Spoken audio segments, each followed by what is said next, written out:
Bom dia, muito bom dia! Hoje é quinta-feira, dia 13 de março. Eu sou Will Marchiori e você está ouvindo ou assistindo o Giro do Loop, o nosso passeio matinal pelas principais notícias do mundo da tecnologia. E o giro de hoje está recheado de informações. Temos lançamento da Honor, está chegando com um smartphone intermediário aqui no Brasil. Nós temos também o Google descobrindo por que alguns Chromecasts deixaram de funcionar aí no último final de semana, novas CPUs da AMD da série X3D lançadas ontem e também um curioso show do Metallica no Vision Pro.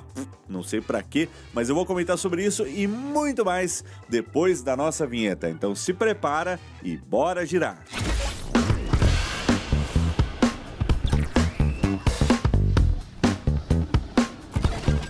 E para começar o giro de hoje, vamos falar aí sobre a fabricante chinesa de smartphones Honor, que acaba de lançar aqui no Brasil um novo modelo intermediário, que é o Honor X7C. Ele chega custando R$ 2.700 e traz uma tela de 6.7 polegadas LCD com resolução HD+, que é 1610 por 720 pixels, e uma taxa de atualização de 120 Hz. Por dentro, nós temos um Snapdragon 685 com 8 GB de memória RAM e 256 GB de armazenamento, além de 6.000 mAh de bateria com um carregamento rápido de 35 watts. Esse smartphone chega com Android 14 na interface da Honor, que é a Magic OS 8, e o destaque está na câmera traseira, que traz uma resolução de 108 megapixels com f1.8. Tem também um sensor auxiliar de profundidade de 2 megapixels f2.4 e a câmera frontal tem 8 megapixels f2.0. Tanto na câmera traseira quanto na frontal, ele grava vídeo em Full HD a até 30 quadros por segundo e chega em duas opções de cor, Forest Green, que é esse verde, e o Moonlight White, que é white, é branco, né? E nesse último final de semana, alguns Chromecasts começaram a parar de funcionar. Inclusive, nós temos um relato aqui do nosso Gustavo Tejada, aqui do Loop, que tem um Chromecast de segunda geração e do sábado para o domingo ele parou de funcionar e começou a exibir uma mensagem de erro. Parece que ele foi atualizado automaticamente e aí apareceu o erro dispositivo não confiável.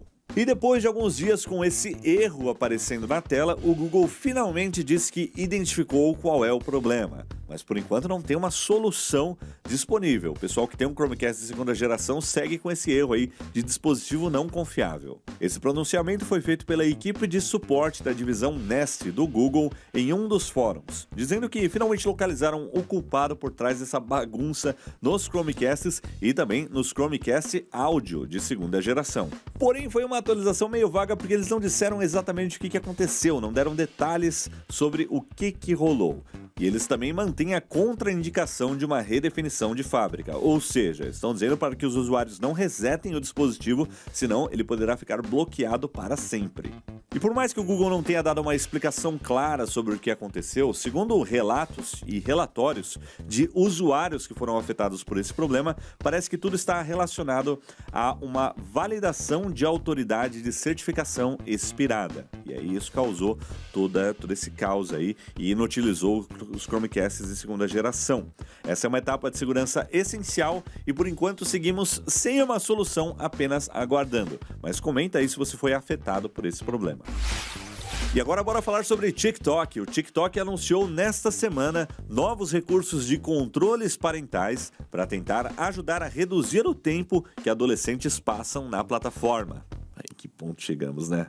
A função Hora do Sono é uma das novidades que vai limitar o tempo de navegação no período noturno, com a possibilidade de definir os horários em que os menores podem usar o TikTok. Para aumentar a segurança dos jovens, o TikTok também vai permitir que os responsáveis vejam quem um adolescente segue e quem o segue de volta, além de visualizar contas bloqueadas.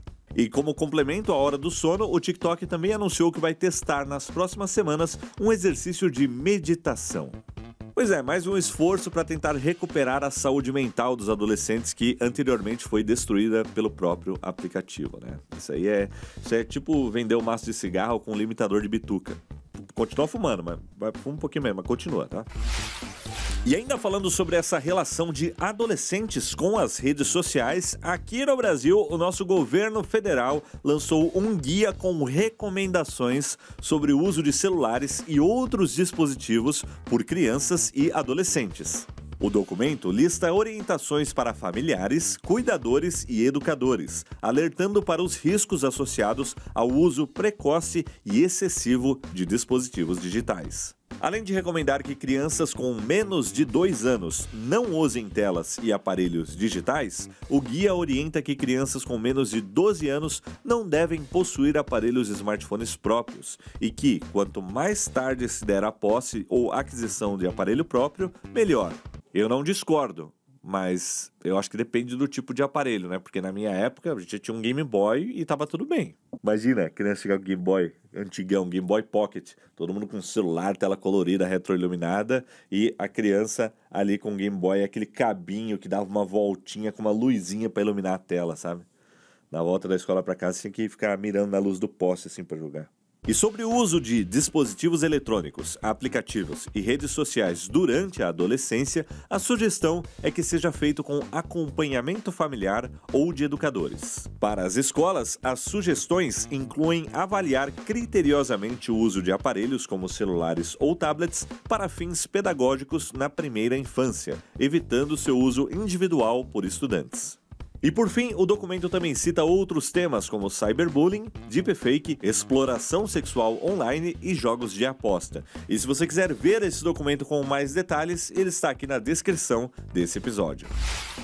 E bora falar um pouquinho de hardware aqui no Giro do Loop, porque a AMD acaba de lançar 2 CPUs para desktops. Eram 2 CPUs já aguardadas da série X3D com cache 3D, que trazem um desempenho excepcional para jogos, e são eles, 2 Ryzen 9, o 9900X3D e também o 9950X3D, que hoje é a melhor CPU do mundo para jogos e produtividade.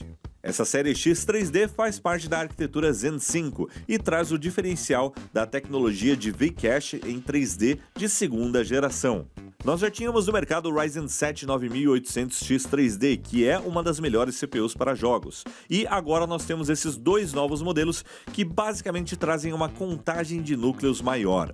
O 9900X3D tem 12 núcleos de CPU com 24 threads e um cache total de 140 MB. Já o Ryzen 9 9950X3D chega com 16 núcleos de CPU, 32 threads e um cache total de 144 MB. Ambas as CPUs trazem uma GPU integrada com a arquitetura RDNA 2 e 2 núcleos. De acordo com benchmarks da própria AMD, o Ryzen 9 9950X3D entrega um desempenho médio 1% melhor em jogos em relação ao Ryzen 7 9800X3D.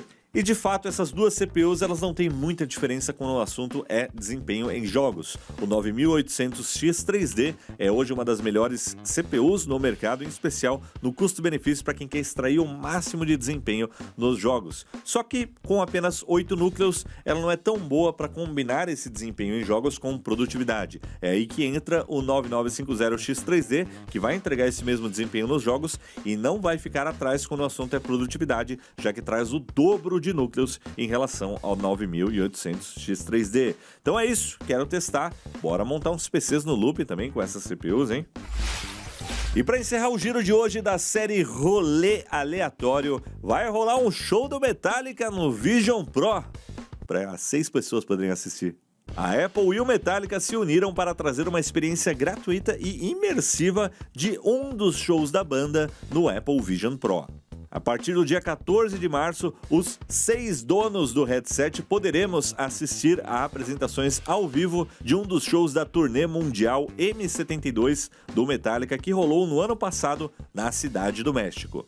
A experiência conta com 3 apresentações completas de clássicos: Whiplash, One e Enter Sandman. Para capturar o conjunto em vídeo de 180 graus e áudio espacial, a Apple construiu toda uma configuração de palco personalizada com 14 câmeras Apple Immersive Video. Algumas das câmeras foram suspensas com cabos e dollies e controladas remotamente. E olha só que maravilha, já encontrei o motivo desse mês para tirar o meu Vision Pro da gaveta, limpar a poeira e fazer um teste mais uma vez. É isso, né? Vira e mexe aparece uma coisa interessante aí para se fazer no Vision Pro, mas ele segue sendo um Dev Kit glorificado. E é isso aí, galera. Esse foi o Giro do Loop dessa quinta-feira, dia 13 de março. Lembrando que hoje, quinta-feira, é dia de ruptura. 11 horas lá no Apple TV, temos o penúltimo episódio e fica aqui um recado especial. Vamos participar aí de uma live junto com o Michel e a Mikan lá no Série Maníacos e também no Loop Infinito, comentando aí esses últimos 2 episódios que vão rolar de ruptura. Então, se você está acompanhando a série, se liga amanhã porque vai ter live. Por enquanto, eu vou ficando por aqui, mas comenta aí o que você achou das notícias de hoje. Lembrando que o Giro do Loop ele tá em todo lugar. Ele tá no YouTube, tá no seu principal agregador de podcast. É só procurar por aí para você ficar por dentro desse noticiário diário do mundão da tecnologia. Eu vou ficando por aqui, mas nos vemos em breve. Valeu, galera, e até a próxima! E é isso aí, galera. Esse foi o Giro do Loop dessa terça-feira, dia 5º. Nossa.